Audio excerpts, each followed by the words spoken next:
atenção. Já que a gente ia encerrar a nossa série de Atos, vamos encerrar por onde? Pelo fim. Vamos direto para o fim do livro. Mas algo me chama muita atenção aqui. Eu não sei você, eu gosto muito de histórias. Então, todos os livros bíblicos que são narrativas sempre me prendem bastante atenção e às vezes eu sento e leio o livro inteiro de uma vez porque eu gosto de história. Eu não gosto de ficar sem saber o que acontece depois. Por isso, eu não sou muito bom com assistir série. Porque sabe aquela série que deixa o final, que você não sabe o que vai acontecer? E aí você fica desesperado, aí eu vou assistindo um episódio atrás do outro e quando for ver, eu já assisti vários. Mas, além disso, histórias, livros também, gosto demais de histórias. E o livro de Atos tem muitas narrativas, muitas histórias fantásticas, todas verdadeiras, só que ele chega nesse determinado momento que nós lemos, num final, que eu não sei se para você foi da mesma impressão, se você teve a mesma impressão que eu, mas é um final que não acaba. Faz sentido ou não? Porque a gente vê todas as histórias, a gente ouve falar de Pedro, a gente ouve falar de Filipe, a gente ouve falar, então, de Paulo, e se você olhar para o livro de Atos, a partir do capítulo 13, toda a narrativa de Atos, ela se volta quase que exclusivamente para o apóstolo Paulo, para os seus companheiros de viagem, e começa a seguir todo o seu trabalho missionário, até o momento em que ele é preso, enviado a Roma, chegando ali onde nós estamos, e diz que ele, então, vai até Roma, fica preso lá numa prisão domiciliar, por 2 anos, como nós lemos aqui, pregando o Evangelho. E acaba aí o livro. Não fala mais nada, não fala se o apóstolo Paulo foi solto da sua prisão, se ele foi então executado, não fala o que acontece com os demais, simplesmente acaba por aqui. Agora, talvez a gente se pergunte, mas a gente está faltando algum pedaço, porque quando a gente olha as outras histórias de personagens bíblicos, nós vemos que a história começa no momento que Deus o chama também, como foi com o apóstolo Paulo, vai tendo uma descrição, até que fala, e ele morreu, e teve muitos filhos e filhas, e morreu e acabou, ou histórias igual a gente vê por aí, e viveram felizes para sempre, e acabou ali, e vai essa história. Mas não é bem assim que acontece aqui. E a gente não tem um final ou mais detalhes do que acontece com o apóstolo Paulo depois, porque, em primeiro lugar, não é objetivo do livro de Atos ser uma narrativa da vida do apóstolo Paulo.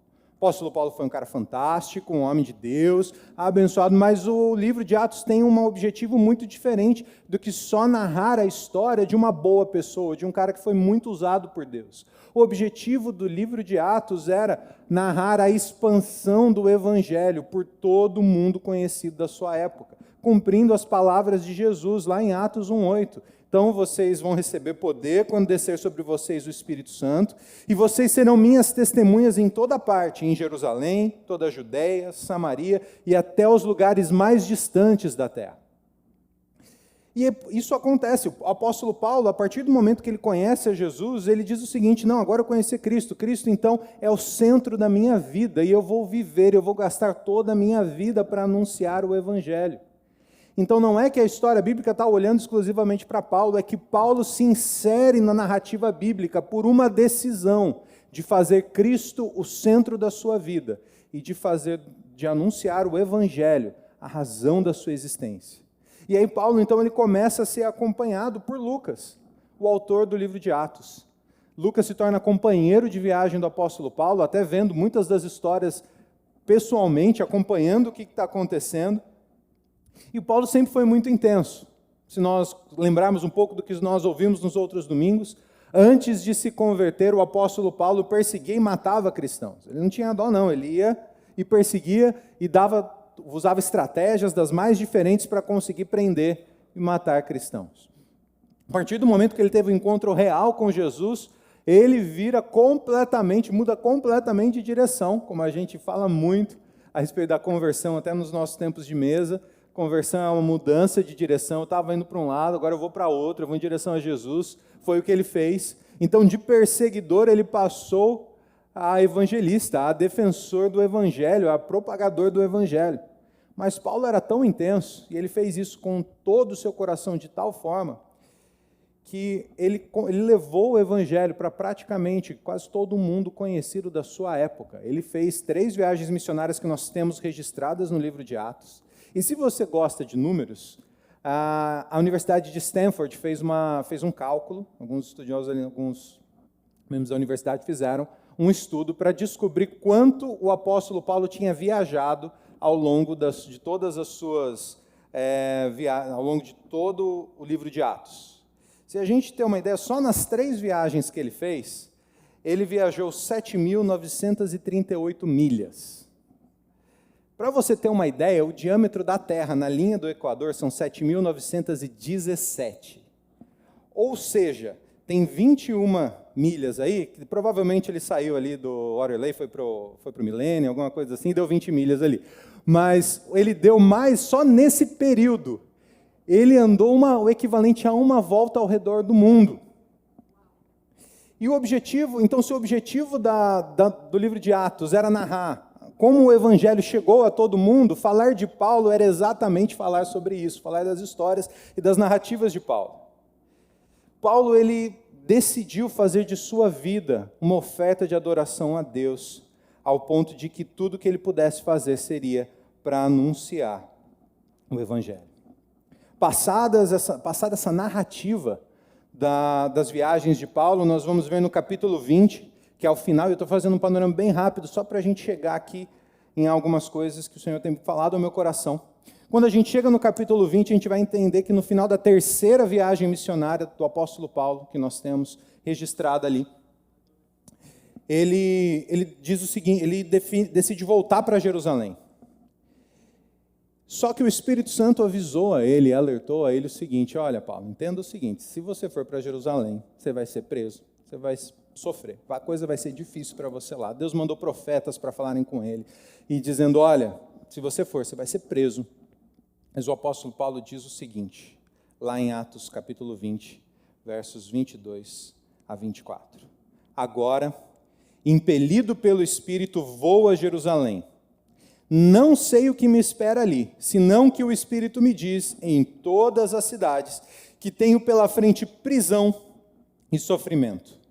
Mas minha vida não vale coisa alguma para mim, a menos que eu a use para completar a minha carreira e a missão que me foi confiada pelo Senhor, dar testemunho das boas novas da graça de Deus. Mesmo advertido, ele decidiu seguir. Porque para Paulo o evangelho não era um componente que ele adicionou à sua vida para que a sua vida se tornasse melhor. Ele não fazia uso do evangelho pelos benefícios que o evangelho traria. Jesus não era um gênio da lâmpada que ele poderia recorrer nos momentos de necessidade e aí, Jesus, eu preciso de ajuda, socorro. Jesus, eu pisei na bola, eu fiz aquilo que o Senhor falou para eu não fazer, me ajuda aqui, me salva aqui, me tira do sufoco. E aí vai para Jesus quando a coisa está ruim, mas acabou, tá bom, Jesus, obrigado, agora eu vou seguir a minha vida. Jesus não era um componente, não era algo que Paulo fazia de vez em quando, uma vez na semana, algo que ele acreditava, mas que Jesus estava lá, ele estava aqui. Ele entendeu que que o evangelho vai nos levar a um momento de decisão em que a gente vai ter que entender que nós não fomos chamados para viver em função dos nossos próprios interesses, mas nós fomos chamados para viver em função de Cristo. A mensagem central do Evangelho é essa, é que Deus amou o mundo de tal maneira que Ele deu o Seu Filho para resgatar a humanidade, para que então a humanidade reconciliada com Deus pudesse viver para Deus. O propósito da nossa criação. O apóstolo Paulo entendeu isso. Então ele dizia, como que eu posso, Senhor, a vida do apóstolo Paulo era um ato constante de chegar diante de Deus e dizer, Senhor, como eu posso te servir com aquilo que o Senhor me concedeu, com a vida que eu tenho, com as forças que eu tenho, com o conhecimento que eu adquiri, com as coisas que estão à minha mão. E a mesma coisa precisa ser verdade para mim e para você. O Evangelho, Jesus não pode ser algo mais que faz parte da minha vida, ele precisa ser tudo para nós, ele precisa ser o centro da nossa vida. Não é que eu estou no centro, porque entenda que existe um trono no meu e no seu coração, e sempre vai existir alguém sentado nesse trono. Quando nós nascemos, quem está sentado lá é a nossa própria natureza humana pecaminosa. Somos nós mesmos. Quando nós conhecemos a Cristo, o ato da conversão significa tirar do trono do meu coração o meu eu e colocar Jesus lá e dizer, Senhor Jesus, quem é adorado neste coração agora é o Senhor. Então a minha vida não é mais uma vida de busca pela satisfação das minhas vontades e desejos, mas é uma busca de comunhão íntima contigo. E agora o centro é o Senhor. E não estou dizendo que então para obedecer isso você precisa deixar tudo e agora eu vou para o ministério em tempo integral, agora eu vou trabalhar na igreja, nada disso. O chamado de Jesus é para que você faça a seguinte reflexão, Senhor Jesus, como é que eu posso, como Pai, te honrar na minha vida? Como é que eu posso, como marido, como esposa, como mãe, como filho, como filha, como profissional, como é que eu posso te honrar na maneira como eu lido com as pessoas ao meu redor? Como é que eu posso te honrar? Como é que a minha vida pode ser um ato de adoração ao Senhor através da maneira como eu me relaciono com as outras pessoas? Através de como eu uso as minhas redes sociais? Através de tudo o que eu faço? Como está lá na primeira carta de Paulo aos Coríntios, 10:31. Portanto, quer vocês comam, quer bebam, quer façam qualquer outra coisa, façam para a glória de Deus. Quando nós tomamos as nossas decisões, qual é a motivação por trás delas? É uma satisfação de uma vontade minha, ou a vontade de honrar e agradar ao Senhor Jesus? Quando a gente colocar essa motivação por trás das nossas decisões e fazer essa pergunta, será que eu vou para lá ou eu vou para lá? Em qual das decisões eu vou honrar mais o nome do Senhor Jesus? Isso vai te ajudar a tomar a sua decisão. Isso não significa que o apóstolo Paulo era perfeito. Ele não era um homem perfeito. Se nós nos formos para o capítulo 15, alguns capítulos antes, no versículo 39, vai dizer que, adivinha com quem que Paulo foi arrumar confusão, com quem que Paulo foi se desentender? Justamente com o Zé, nosso amigo Zé, lembra do Zé? Que o Vini falou para a gente, com o Barnabé. Paulo foi arrumar encrenca com o Zé, porque eles, na sua primeira viagem missionária, João Marcos, o autor do Evangelho de Marcos, estava com eles na viagem, mas provavelmente João Marcos se assustou com essa história de ser missionário, viu que a coisa era difícil, que não era só passeio, que não era só viajar pelo mundo, que tinha umas perseguições ali, que tinha luta ali no meio, e ele abandonou o grupo da viagem missionária ali.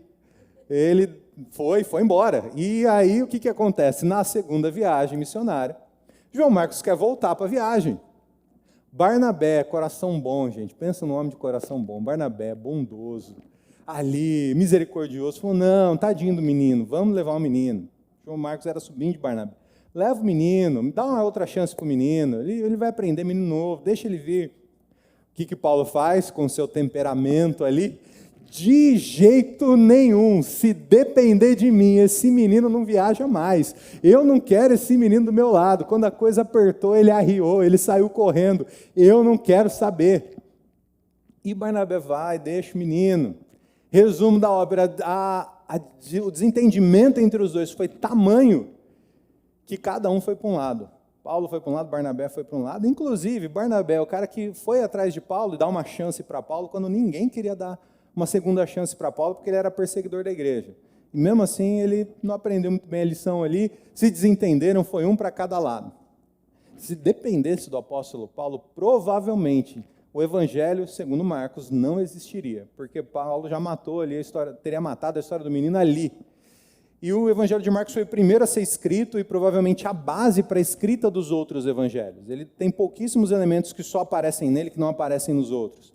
Então, Paulo não era um homem perfeito, mas Deus faz questão de registrar os erros de personagens bíblicos, porque Ele quer deixar claro que Ele não procura pessoas perfeitas, Ele procura pessoas dispostas. Porque perfeitos nós nunca vamos ser, não importa o quanto nós tentemos ser, ou com uma correção, nós vamos ser na eternidade com Cristo. Lá a gente vai experimentar da plenitude da presença de Deus, lá a obra de Cristo vai ser completa em nós, a ação do Espírito Santo em nós vai ser completa, o pecado vai ser eliminado da nossa existência e nós vamos estar numa condição de pureza e perfeição como estava no Éden, sem problema nenhum. O problema é que até lá, eu e você vamos lutar diariamente com a nossa própria natureza. Paulo escrevendo aos Gálatas vai dizer que existe a carne e o espírito dentro do nosso coração, um brigando com o outro, e aquele cabo de guerra, e se depender disso, a gente não consegue fazer nada do que nós queremos fazer. Deus não está procurando pessoas perfeitas, Ele está procurando pessoas dispostas a colocarem Cristo em primeiro lugar e a fazerem do Evangelho o centro da sua vida. O livro de Atos é justamente esse relato, é um relato de como o Espírito Santo usou pessoas comuns como eu e você para impactar o mundo da sua época, através da proclamação do Evangelho. Como nós ouvimos do pastor Antônio na semana passada, é a vontade dele, a gente só não precisa atrapalhar, é só a gente deixar ele fazer. E às vezes, A gente tenta atrapalhar Deus, sabe como? Dizendo, eu não, Jesus, como é que eu vou falar? Eu não, Jesus, como é que eu vou obedecer? Mas, Senhor Jesus, eu não sei ainda, não aprendi ainda, tenho tanta coisa, tenho tanta pista para fazer, como é que eu vou falar de Jesus para alguém? Como é que eu vou? Não, gente, isso é difícil demais, não para com isso. Capítulo, continuando a história que nós vemos, o apóstolo Paulo ele vai até Jerusalém, teimoso, mas havia uma convicção clara no coração do apóstolo Paulo. Ele sabia que ele seria perseguido. Ele sabia que ele seria preso. Mas havia uma convicção muito mais clara que havia um propósito de Deus a ser cumprido, mesmo através dos seus sofrimentos. Se nós nos lembrarmos a respeito da conversão de Paulo, nós vamos lembrar que Deus fala com Ananias naquele momento, dizendo, olha, vai lá falar com Paulo, ele é um instrumento escolhido para mim, e eu vou ensinar para ele o quão importa que ele sofra por causa do meu evangelho, que ele sofra por minha causa. Paulo está cumprindo isso. Ele está indo sim sofrer, mas ele entendeu que cumprir a vontade de Deus é necessário, mesmo quando a vontade de Deus é contrária aos nossos próprios interesses. E aí a coisa às vezes fica um pouquinho mais difícil. Enquanto a vontade de Deus está alinhada com aquilo que a gente quer fazer, aí é bom demais. A partir do momento que ela vai pedir de nós, que nós enfrentemos situações que nós não gostaríamos, o caminho fica um pouquinho mais difícil. Mas Paulo segue em frente. Ele sabia que havia um propósito, ele queria continuar a sua missão de levar o evangelho, ele sabia que isso passava por ir a Jerusalém. Chegando lá, conforme o modus operandi da liderança judaica da época, que vocês lembram que fizeram com Jesus, fizeram a mesma coisa com ele. Foram para cima dele, o acusaram injustamente. Ele acaba preso pelas autoridades romanas da região e permanece ali em Cesareia, na região de Cesareia Marítima, por algum tempo. Inclusive, quem esteve na viagem de Israel desse ano, quando a gente foi para Cesareia, e há poucos meses, eles haviam descoberto ali nas escavações as celas e a parte da prisão de Cesareia. Então, lá já dá para ver onde provavelmente foi a prisão que o apóstolo Paulo ficou em Cesareia. Então, se você deseja se inscrever na viagem, não se inscreva para a viagem do ano que vem, fica a dica, fica aí. E o apóstolo Paulo fica preso até lá. Só que o que acontece? Provavelmente, o apóstolo Paulo estava sendo usado como moeda de troca para ganhar apoio político. Os políticos romanos não queriam soltar Paulo, porque aí os líderes do povo, os líderes religiosos dos judeus, iam ficar descontentes. Então, manteram ele preso, deixa ele mofando ali na prisão. Paulo, então, como a gente ouviu do Vini, ele tinha o green card. Vocês lembram, ele era cidadão romano. Ele tinha cidadania romana, não era nem green card, era o passaporte já. E ele tinha um direito como cidadão romano, de ter a sua causa, ter a sua situação ali julgada pelo próprio imperador. Então ele faz uso do seu direito, ele diz, eu quero ser julgado pelo imperador. O que estava no coração de Paulo é o seguinte, já que eu estou preso em função do evangelho, tem essa opção, eu vou usar essa minha situação para que o evangelho chegue ao coração do Império Romano, chegue até Roma, e de lá, onde Deus me deixar, eu vou fazer, mas eu vou até lá, porque eu imagino Paulo tendo essa atitude, tá, gente? Não está muito bem descrito aqui, mas eu imagino, eu vou olhar na cara do César, eu vou falar de Jesus para ele, eu vou até lá, eu vou lá, se César entrar na minha frente, eu vou falar de Jesus para ele, quem vier na minha frente, eu vou falar de Jesus para essa pessoa, porque Jesus era o centro da vida de Paulo, e Paulo não estava falando de uma religião, ele estava falando do seu melhor amigo, ele estava falando daquele em quem ele tinha, como nós cantamos, encontrado vida, encontrado suficiência. Esse precisa ser Jesus para nós, e eu gosto de enfatizar isso demais, até sou repetitivo com isso. O evangelho não pode ser para a gente fonte de uma religião, porque aí nós não estamos vivendo o evangelho. O evangelho precisa ser um relacionamento real, vivo, com um Jesus que está vivo para nós.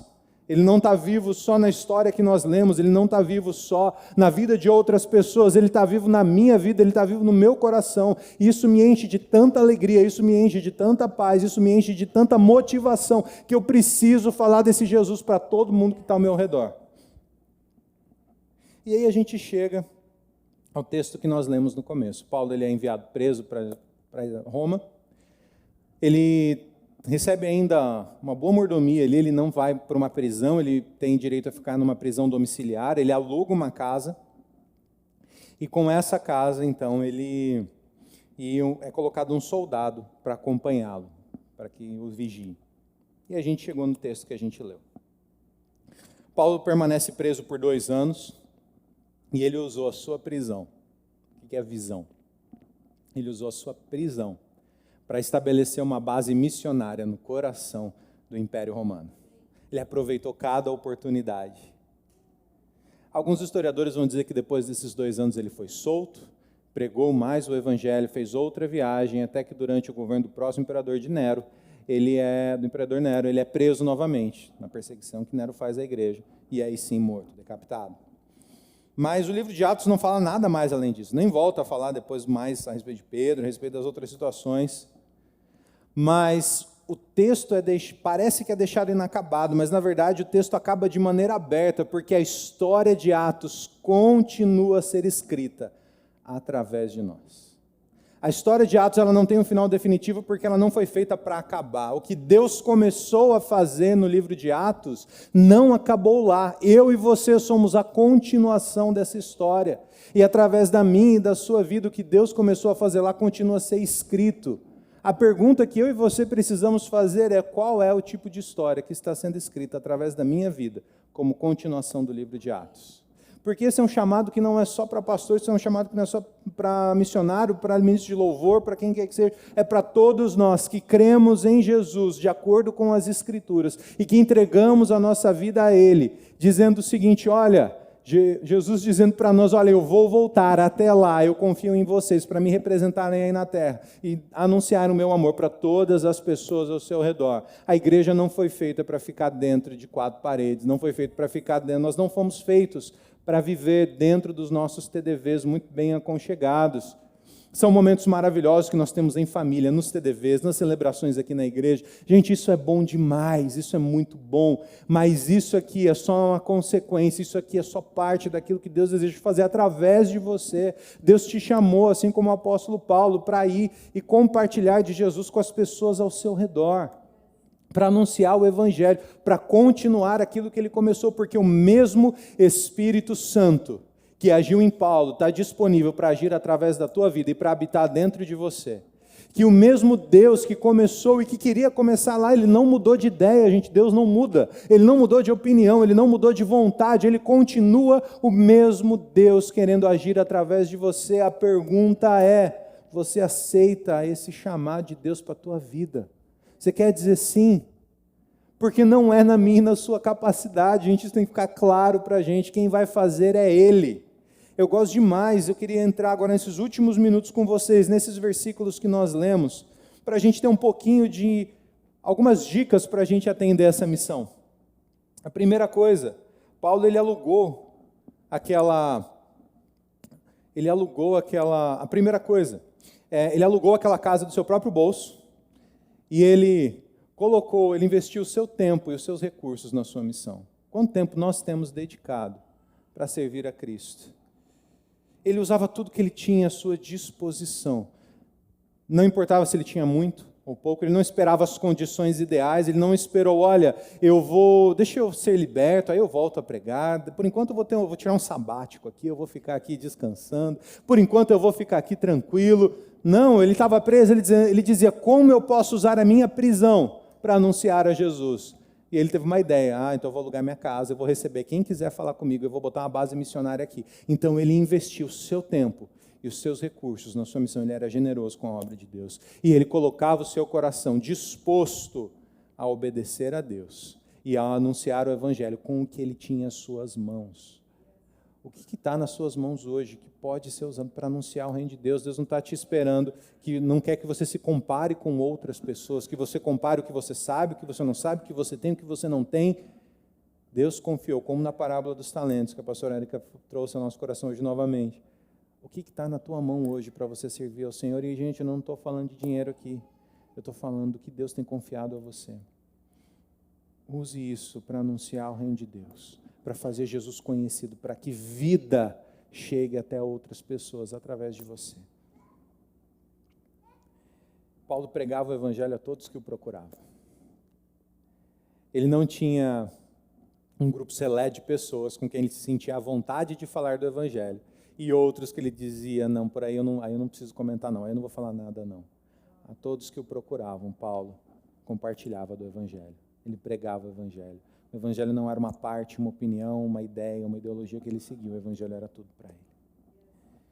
Paulo não se intimidava com quem estava ao seu redor.